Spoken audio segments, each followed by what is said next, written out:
Have you ever had a dream so bizarre? It felt like your mind was trying to tell you something, but in a language you could not understand. One moment you're walking through your childhood home. The next, your best friend has turned into a lion. And somehow you're underwater, talking to your grandmother who passed away years ago. You wake up confused, disturbed, maybe even shaken. And for a few seconds, the dream feels more real than real life. Why do our dreams make no sense, but still feel so meaningful? Most people think dreams are just random brain static, fragments of memory stitched together by a sleeping mind. But Carl Jung saw something else entirely. He believed our dreams are messages, not from some outside force, but from the deepest, most hidden part of ourselves. In this video, we're going to explore why your dreams are so strange, and how, according to Jung, they're actually the key to understanding your unconscious mind. Most scientists will tell you, your dreams are just noise, random brain activity, a side effect of your neurons firing during sleep, a memory here, a fear there. Stir in some leftover emotions, and your brain makes a weird little movie. You see a dog with your mother's face. You're late for a flight that doesn't exist. You're running, but your legs won't move. It's easy to believe dreams are just scraps, a blender of thoughts with no meaning, just your mind cleaning house. But Carl Jung didn't believe that, not for a second. To Jung, dreams weren't background noise. They were messages, not from the outside, but from the deepest part of you, from what he called the unconscious mind. But here's the catch. The unconscious doesn't speak in words. It speaks in symbols, in strange images, in metaphors, in feelings you can't quite explain, but can't forget either. And the stranger the dream, the closer you might be to something important. Because, as Jung believed, the unconscious isn't trying to confuse you. It's trying to wake you up. So stick around, because by the end of this video, you might realize your weirdest dreams were never random at all. They were trying to show you a part of yourself you've been too afraid to face. Carl Jung saw the mind as a landscape, not a straight line, but a layered world. At the top, the conscious self, the you think you are, logical, waking, filtered. It's the voice in your head that says, I've got this under control. But beneath that, there's the personal unconscious, a dark cellar filled with forgotten memories, lost feelings, suppressed desires, things you didn't want to deal with, but didn't disappear. They just sank deeper. And below that is something older, something collective, the collective unconscious, a reservoir of images and instincts every human inherits at birth. You didn't create them, you remember them, not with your brain or with your soul. Jung called them archetypes, the shadow, the hero, the wise old man, the divine child. These symbols rise up from the deep when something in you begins to shift. Dreams, in Jung's view, are how those archetypes speak, not in facts, but in riddles, not to confuse you, but to guide you. A dragon might not mean danger. It might mean you're standing on the edge of change.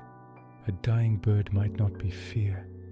It might be the death of an old self, so something new can emerge. Your unconscious doesn't care if the dream makes sense. It only cares if it tells the truth. If you've stayed this long, thank you. That tells me something, that maybe your dreams have been speaking too, not in words but in symbols, not in logic but in feeling. So how do you begin to listen? Not like solving a puzzle, but like learning the rhythm of your own forgotten language. The first act? Write them down.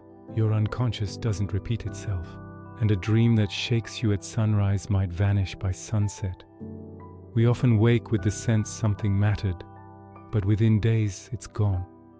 A dream journal isn't just a diary, it's a mirror, a quiet space to gather the fragments so they don't disappear.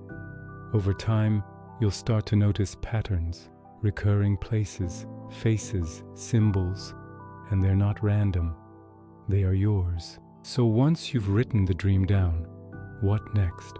Carl Jung didn't believe in dream dictionaries or one-size-fits-all meanings. He believed the dream was a message from you to you, which means the interpretation must come from within. But here's how you can begin to understand it.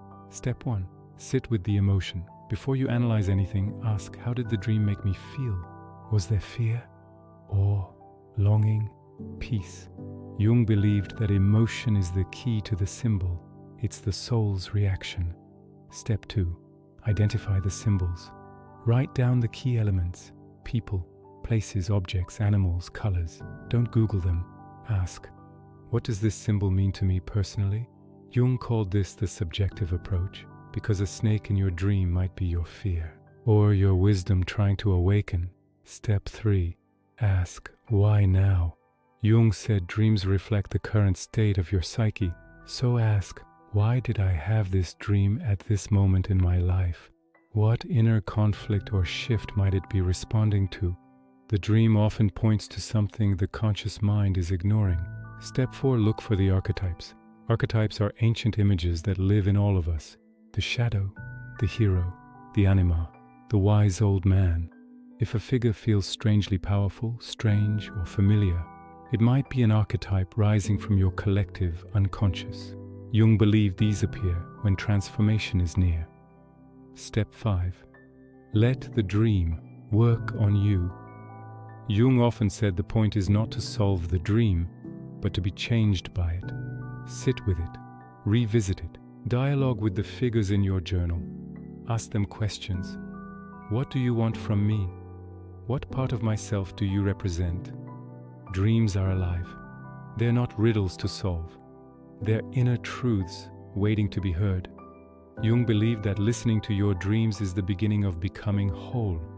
Your strangest dreams are not meaningless.